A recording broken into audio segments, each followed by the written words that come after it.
মুসলমানের দুশ্মন, যেহেতু কাদিয়ানীরা দেশ এবং স্বাধীনতার দুশ্মন, সেহেতু গণপ্রজাতন্ত্রী বাংলাদেশের জনগণের সামনে জুলাই অভ্যুত্থানে যারা এক সাগর রক্ত দিয়েছে তাদের সামনে আমি একটা প্রস্তাব পেশ করতে চাই। সেই প্রস্তাবে আপনারা সাড়া দেবেন, সম্মতি দেবেন আমি আশা করি। প্রস্তাব হচ্ছে, 1 নম্বর প্রস্তাব, কাদিয়ানীদের সমস্ত বই পুস্তক আজ থেকে বাজেয়াপ্ত ঘোষণা করা হলো।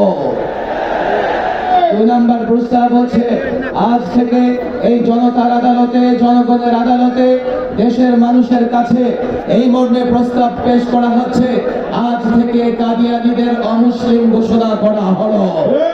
সুতরাং পরিষ্কার বলছি, গণপ্রজাতন্ত্রী সরকার, গণপ্রজাতন্ত্রী বাংলাদেশ সরকার, গণপ্রজাতন্ত্রী বাংলাদেশের রাজনৈতিক দল, এদেশের বুদ্ধিজীবী, এদেশের সমাজকর্মী, রাজনৈতিক ব্যক্তিবর্গ, আপনাদের সকলের কাছে আমাদের উদাত্ত আহ্বান।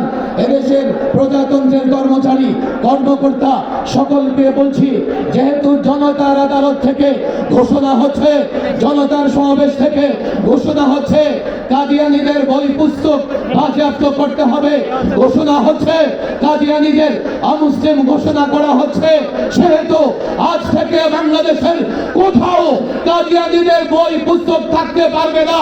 আইন শৃঙ্খলা বাহিনী যেখানে দেখবে বাজেয়াপ্ত করতে হবে।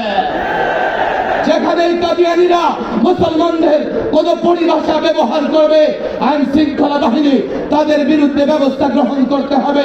এই ঘোষণা দিয়েই আজকে জনতার আদালত থেকে আমি বিদায় দিচ্ছি। আমার তৌফিক ইল্লা বিল্লাহ।